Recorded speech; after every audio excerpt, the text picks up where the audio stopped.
Sir அந்த சுதீர் ஆளுங்களோட இங்கே வந்திருக்கான். என்ன எதுன்னு கேட்கறதுக்குள்ள நம்மளோட மொத்த எம்ப்ளாயிஸையும் அடிச்சு வெளியே துரத்திக்கிட்டு இருக்கான். எனக்கு என்ன பண்றதுனே தெரியல என்று சொன்னான். அதை கேட்டு அதிர்ச்சியான அஜய், என்னதே அவன் மறுபடியும் இங்கே வந்திருக்கானா? உண்மையிலேயே அவனுக்கு என்னதான் வேணும்? எதுக்காக இப்படி தேவையில்லாம வந்து என்கிட்ட பிரச்சனை பண்ணிக்கிட்டே இருக்கான் என்று எரிச்சலாக சொன்னான் அஜய். இந்த சுதீர் கிருஷ்ணா வம்சியை விடவும் மோசமானவனாக இருந்தான். தனக்கு ஒரு விஷயம் வேண்டும் என்று நினைத்து விட்டால் அது நல்லதா இல்லை கெட்டதா என்று யோசிக்காமல் அதனை உடனே அடைந்தே தீர வேண்டும் என்ற பிடிவாதம் கொண்டவன் என்பதை யோசித்த அஜய் இன்னும் அதிகம் கடுப்பானான். இன்னும் கொஞ்ச நேரத்தில் இங்கே ஒரு கொலை விழுக போகுது. அதை பார்க்கணும்னு நினைக்கிறவங்கலாம் தொணப்பணமா கூட போக வேண்டியது இருக்கும். எல்லாரும் இந்த பில்டிங்கை விட்டு வெளியே ஓடுங்கடா என்று சுதீர் கத்திக்கொண்டே மேலே அஜய் கிருஷ்ணாவின் ரூமை நோக்கி வந்தான். என்ன அஜய், உனக்கு ஒரு தடவை சொன்னா புரியாதா? நானும் எத்தனை டைம் உங்ககிட்ட பேப்பர்ஸ் கொடுத்து சைன் பண்ண சொல்லி கேட்டுக்கிட்டே இருக்கேன். பட் நீ எந்த ஒரு ரெஸ்பான்ஸ் இல்லாம அமைதியா இருந்துட்டே இருந்தா என்ன அர்த்தம்? உயிரோட இருக்கணும்னு நினைக்கிறியா இல்ல நீ உங்க அம்மா அப்பா போய் சேர்ந்த இடத்துக்கு போகணும்னு ஆசைப்படுறியா என்று கதிர் மிரட்டலாக கேட்க, இங்க பாரு, உன்னோட இந்த மிரட்டலை பார்த்து நான் பயப்படுற மாதிரி இல்லை. இது முழுக்க முழுக்க எங்களோட பரம்பரை சொத்து. அது மட்டும் இல்லாம என் அம்மா அப்பா செத்துட்டதா சொல்றியே, அவங்க சாகல, இன்னும் உயிரோட தான் இருக்காங்க. நாங்க எல்லாரும் உயிரோட இருக்கும்போதே எங்களுக்கு அநியாயம் பண்ணி எங்களோட பிஸ்னஸ் அண்டு சொத்தையும் நீ முழுங்கலாம்னு பார்க்குறியா? அந்த மாதிரி கேவலமான நினைப்பு இருக்கிற உன்னை பார்க்கவே எனக்கு அருவருப்பா இருக்கு. நீ இந்த மாதிரி எல்லாம் பண்றது கொஞ்சம் கூட சரியில்லை சுதீர் என்று அஜய் காட்டமான குரலில் கூறினான். பாருடா, ரொம்ப வாய் கூடி போச்சு போல. கொஞ்ச நாளைக்கு முன்னாடி நான் பார்த்த அஜய் கிருஷ்ணா மாதிரி நீ இல்லையே. எவ்வளவு துணிச்சல் இருந்துச்சுன்னா நீ என் முன்னாடியே இந்த அளவுக்கு வாய் பேசுவ. அப்ப நீ வாழ விரும்பல, அப்படிதானே என்று அவன் நக்கலாக சிரிப்புடன் கேட்க, இங்க பாரு, உன்னோட மிரட்டலுக்கு பயப்படுற ஆளு நான் இல்லை. ஏதோ உன்னோட அம்மா அப்பா நம்ம கிருஷ்ணா ஃபேமிலிக்கு ஓவரா உழைச்சிருக்காங்கன்னு தான் இப்போ வரைக்கும் நம்ம கிருஷ்ணா ஃபேமிலியில் இருக்கிற எல்லா பெரியவங்களும் உனக்கு சப்போர்ட்டா இருக்காங்க. அதையே ரொம்ப சாதகமா எடுத்துக்கிட்டு நீ ஓவரா ஆட வேணாம். எல்லாரும் உன் பக்கம் இருக்கலாம், ஆனா எனக்கு உன்னை பத்தி ரொம்ப நல்லாவே தெரியும். இதுக்கு மேலே நீ தேவையில்லாமல் என்கிட்ட வந்து அந்த பேப்பர்ஸில் சைன் பண்ணு, இந்த பேப்பரில் சைன் பண்ணுன்னு சொல்லி டைம் வேஸ்ட் பண்ணுறது எனக்கு என்னவோ சரியாகவே படலை. பிகாஸ் நீ எவ்வளோ ட்ரை பண்ணாலும் என்கிட்ட இருந்து உனக்கு வரப்போகிற ஒரே பதில் என்னால் முடியாது. அது மட்டும்தான். அதை மனசில் வச்சுக்கிட்டு நீ இங்கிருந்து கிளம்புனா நல்லாயிருக்கும் என்று வாசலை நோக்கி கை காட்டினான் அஜய். அவனது இந்த பேச்சு சுதீருக்கு அதிக அளவு கோபத்தை வரவைத்தது. டேய், என்னடா பேசிக்கிட்டு இருக்க? உன் அம்மா அப்பா செத்து உனக்கு இன்னும் புத்தி வரலையா? உன்னெல்லாம் பார்த்தா அம்மா அப்பாவை இழந்துட்டு துக்கத்தில் உக்காந்துருக்க மாதிரியா இருக்குது. அவங்க செத்து இன்னும் முழுசா 3 மாதம் கூட முடியல. அதுக்குள்ள நீ இவ்வளவு ஹாயா ஆடிட்டு திரியிற. அவங்க செத்துட்டாங்கங்கிற நினைப்பே உனக்கு இல்லையா என்று மீண்டும் மீண்டும் அஜயின் அம்மா அப்பா இறந்ததை பற்றியே சுதீர் குத்தி காட்டி பேச, அவர்கள் இறந்து விட்டார்கள் என்று மறுபடியும் அவன் வாயால் சொன்னது அஜய்க்கு கடும் கோபத்தை வரவைத்தது. சுதீர் பேசிக்கொண்டிருக்கும் பொழுதே அஜய் கோபமாக கத்த ஆரம்பித்தான். ஸ்டாப் இட் சுதீர், மறுபடியும் அம்மா அப்பா செத்துட்டாங்கன்னு சொல்லாத. அவங்க இன்னும் சாகல, அவங்க உயிரோட தான் இருக்காங்க. அந்த விஷயம் உனக்கும் உன் கூட்டம் ஒரு சிலருக்கும் ரொம்ப நல்லாவே தெரியும். ஆனால் அது எல்லாத்தையும் மறைச்சி என்கிட்ட பேப்பர்ஸில் சைன் வாங்கி உங்கள் கருத்தை சாதிக்கலாம்னு நினச்சிட்டு இருக்கீங்களா? அதெல்லாம் நடக்காது, நடக்க விட மாட்டேன். கூடிய சீக்கிரத்தில் என் அம்மா அப்பா எங்கே இருக்காங்கன்னு கண்டுபிடிப்பேன். அப்படி ஒருவேளை நீங்கள் சொல்கிறது உண்மையாக இருந்து என் அம்மா அப்பா செத்துட்டாங்கன்றது ஊர்ஜிதம் ஆச்சுன்னா அன்னைக்கு நானும் செத்து போயிடுவேன். அதுக்கப்புறம் இந்த சொத்தை என்ன பண்ணணுமோ பண்ணிக்கோ. அது வரைக்கும் என்கிட்ட இருந்து உன்னால் ஒரு அணுவை கூட வாங்க முடியாது என்று அவனிடம் சவால் விடுவது போல சொன்னான் அஜய். அவனது கண்களில் கோபம் தெளிவாக தெரிந்தது. உண்மையை சொல்வதென்றால் அஜயின் பிசினஸ் சம்பந்தமான அனைத்தும் அவனது பெற்றோரின் கையில்தான் உள்ளது. அப்பொழுது கிருஷ்ணா குடும்பத்தை சேர்ந்த சிலர் அவனது பெற்றோருக்கு எதிராக சதி செய்கிறார்கள். எந்த ஒரு இன்ஃபர்மேஷனும் இல்லாத மொத்த பிசினஸையும் அவர்கள் கைப்பற்ற முயற்சிக்கின்றனர். இது உண்மையில் நியாயமற்றது.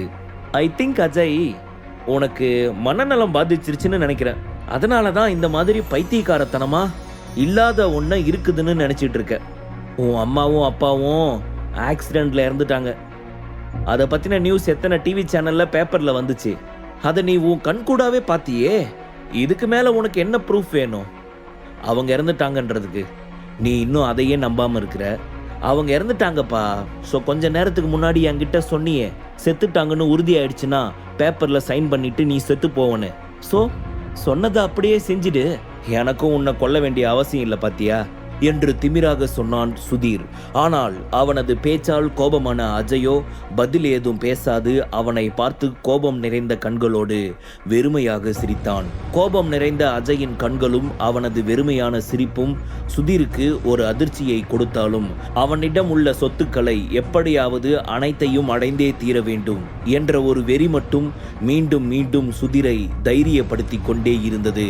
சுதீர் தன் மனதிற்குள், கொஞ்ச நாளைக்கு முன்னாடி நான் பார்த்த அஜய் மாதிரி இல்லையே, ரொம்பவே ஆள் மாறிட்டான். ஆரம்பத்துல என்ன பண்றது ஏது பண்றதுன்னு எந்த ஒரு முடிவும் எடுக்க தெரியாம பைத்தியம் பிடிக்கிற ஸ்டேஜில் இருந்தான். ஆனா இன்னைக்கு ரொம்ப கிளியரா அண்ட் ரொம்ப கிளவரா பேசுறான். Something wrong. இந்த 2-3 நாள் நடுவுல ஏதோ ஒரு விஷயம் நடந்திருக்கு.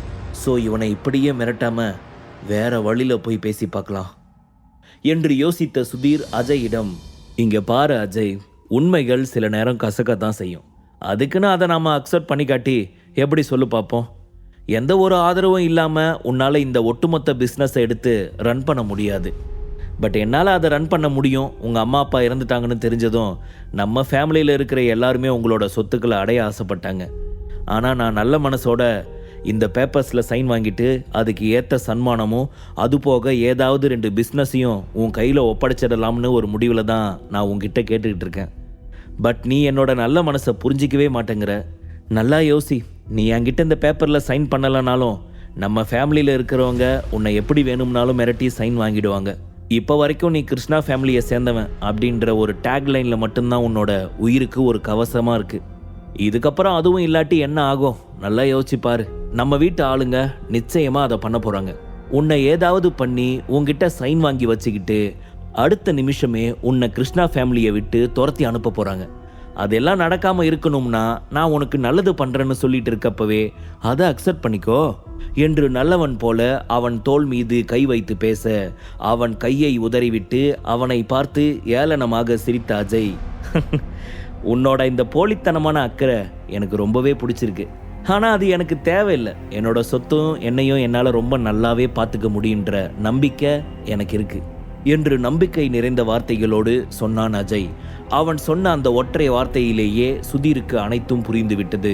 அவன் தனது வார்த்தைகளை அர்த்தமற்றதாக நினைக்கிறான் என்றும் அஜயை பொறுத்தவரை இன்னும் அவனது அம்மா அப்பா சாகவில்லை, நிச்சயமாக அவர்கள் உயிருடன் தான் இருக்கிறார்கள், எப்படியும் அவர்களை கண்டுபிடித்தே தீருவேன் என்ற ஒரு தீர்மானத்தில் இருக்கிறான் என்றும் அவனது பேச்சுக்கள் மூலமாக பேசுவது தெளிவாக புரிந்து கொண்டான் சுதீர். ஓகே, நான் இவ்வளோ பேசியும் நீ அதை புரிஞ்சுக்கிறதா இல்லைல்ல? நான் உனக்கு நல்லது பண்ணணும்னு சொல்லிகிட்டே இருக்கேன். நம்ம ஃபேமிலி ஆளுங்களை பற்றி உனக்கு ரொம்ப நல்லாவே தெரியும். நானும் எவ்வளவோ அதை பற்றி சொல்லி உனக்கு புரிய வைக்க முயற்சி பண்ணுறேன். ஆனால் நீ அதையும் புரிஞ்சிக்கிறதா இல்லை. இதுக்கு மேலேயும் நான் உங்ககிட்ட இதே விஷயத்த மறுபடியும் பேசி என்னோட டைமை வேஸ்ட் பண்ண முடியல. ஸோ இனி நான் முழுசாக ஆக்ஷனில் இறங்க போகிறேன். ஸோ இந்த பேப்பர்ஸில் டைம் வேஸ்ட் பண்ணாமல் சைன் பண்ணிவிட்டு நான் உனக்கு தர ஆஃபரை வாங்கிட்டு லைஃபை எப்படியாவது ஓட்டப்பாரு, இல்லையா நீ சாக போகிறது உறுதி என்று அவனை வான் செய்வது போல் சொன்னான். இங்கே பாரு, நீ எவ்வளவுதான் நல்லவன் மாதிரி வேஷம் போட்டு என்னை பேசி ஏமாத்த ட்ரை பண்ணாலும் நான் ஆரம்பத்தில் சொன்னது தான், என்கிட்ட இருந்து ஒரு அணுவை கூட உன்னால் வாங்க முடியாது, நீ கிளம்பு என்று மீண்டும் வாசலை பார்த்து கை காட்ட சுதீரின் கோபம் காற்றில் சுக்குநூறாக பறந்து போனது. உடனே தன் அருகில் இருந்த பாடிகார்ட்ஸை பார்த்தவன், டேய், இதுக்கு மேலேயும் இவங்கிட்ட பேசுறது டைம் வேஸ்ட், ஸோ இவனை பிடிச்சி காட்டுங்க என்று சொல்ல அவனது பாடிகார்ட்ஸ் அனைவரும் ஒரு பக்கமாக அஜயை பிடித்து கொள்ள சுதீர் கோபமாக அவன் முன்பு மிகப்பெரிய ஃபைல் போன்ற பேப்பர்ஸை நீட்டி, இதுதான் உன்னுடைய கடைசி நிமிஷம், ஒழுங்கு மரியாதையா உயிர் மேலே ஆசை இருந்துச்சுன்னா அந்த பேப்பர்ஸில் சைன் பண்ணிட்டு கிளம்பி போயிடு, இந்தா பேனா, இல்லைனா செத்து போவடா என்று பேப்பரையும் பேனாவையும் அவன் முன் நீட்ட, என்ன அஜய், என்ன கொல்ல போறியா? உனக்கு என்ன பைத்தியமா? இங்கே பாரு, நீ ரொம்ப பெரிய தப்பு பண்ணிக்கிட்டு இருக்க. என்னை கொன்னனா நிச்சயமாக உன்னோட சாவு தான் இந்த உலகத்திலேயே ரொம்ப ரொம்ப மோசமான ஒரு சாவாக இருக்கும், அதை நல்லா மனசில் வச்சுக்கோ என்று அஜய் பதிலுக்கு சுதீரை மிரட்டினான். அவனது இந்த மிரட்டல் சுதீருக்கு ஆச்சரியமாகவே இருந்தது. எப்படி இந்த அளவுக்கு தைரியம் வந்துச்சு உனக்கு? இதுக்கு முன்னாடி உன்னை இந்த மாதிரி பார்த்ததே கிடையாதே. என்ன ஹெவி பிளான் பண்ணி நிறைய ஆளுங்களை உன்னோட பாதுகாப்புக்கு செட் பண்ணிட்டியா? அதனால தான் இந்த அளவுக்கு துணிச்சலாக பேசிக்கிட்டு இருக்கியா என்று கேட்க, நீ கேட்குற இந்த கேள்விக்கான பதில் என் மேலே நீயோ இல்லை உன் ஆளுங்களோ கையை வச்சு பார்த்தீங்கன்னா தான் தெரியும். அது வரைக்கும் தெரியாது என்று அவன் சிரித்துக்கொண்டே பதில் சொன்னான். அவன் பேச பேச சுதீருக்கு கோபம் தலைக்கேறியது. தான் சொன்னதை கேட்காமல் அவன் தன்னை கிண்டல் செய்து திமிராகவும் பேசுவது சுதீருக்கு என்னவோ போல் இருந்தது. கோபமாக தலையில் படார் படார் என்று தனக்குத்தானே அடித்து கொண்டே இருந்தான். அவனது இந்த செயல் அஜய் கண்ணுக்கு ஏதோ பைத்தியக்காரன் தனக்கு முன்னால் தலையில் தட்டிக்கொள்வது போலதான் சிரிப்பாக வந்தது. டேய், என்னடா நீ? நான் உன்னை மிரட்டிக்கிட்டு இருக்கேன், கத்தி முனையில் இப்போ உன்னை நிற்க வச்சுக்கிட்டு இருக்கேன். ஆனால் நீங்கள் என்னடானா சிரிச்சுக்கிட்டு இருக்க. ஒருவேளை சாக போகிறத நினச்சி பயத்தில் பைத்தியம் பிடிச்சி போச்சா என்ன? ஐயா ராசா, அப்படி பைத்தியம் பிடிக்கிற மாதிரி இருந்தா அதுக்கு முன்னாடியே பேப்பரில் சைன் பண்ணிடியா ப்ளீஸ் என்று கதிர் அவனிடம் கிண்டலாக பேச, இங்கே பாரு சுதீர், எனக்கு பைத்தியம் பிடிக்கல, நான் நல்லா தான் இருக்கேன். ஆனால் இப்போ நான் ஒரு விஷயத்த சொன்னால் அதை கேட்டு நீ பைத்தியக்காரன் ஆயிடுவ. அதை நினச்சி தான் எனக்கு சிரிப்பு வந்துச்சு. ஆல்ரெடி இப்போவே உன்னை பார்க்கறதுக்கு பைத்தியம் மாதிரி தான் இருக்குது. இந்த விஷயத்தையும் சொன்னால் அப்போ உன்னோட ரியாக்ஷன் எந்த மாதிரி இருக்கும்னு நினச்சேன், சிரித்தேன் என்று அஜய் கூலாக சொன்னான். என்ன என்ன என்ன விஷயத்த சொன்னால் நான் பைத்தியமாவேன் என்று சுதீர் கேட்க, இல்லை இவ்வளவு நேரமாக என்னை சொத்துக்காக சைன் பண்ண சொல்லி என்னை கொன்னுடுவன்னு மிரட்டிட்டு இருந்தியே, அந்த சொத்தே எனக்கு சொந்தம் இல்லையே, அப்புறம் எதுக்குடா தேவையில்லாமல் இந்த வேலைலாம் பண்ணிக்கிட்டு இருக்க? நீ பண்ணுறதெல்லாம் பார்த்தா ஆளே இல்லாத கடையில் டீ ஆத்துற மாதிரி இருக்கு என்று அஜய் சிரித்து கொண்டே நக்கலாக சொல்ல, டேய் என்னடா சொல்கிற? சொத்து உன் பேரில் இல்லாட்டி பின்ன என்று கதிர் ஆச்சரியமாகவும் அதே சமயம் கோபமாகவும் கேட்க, சொல்கிறது நிஜம்தான், சொத்து இப்போ என் பேர்ல இல்லை என்று திட்டவட்டமாக சொன்னான் அஜய்.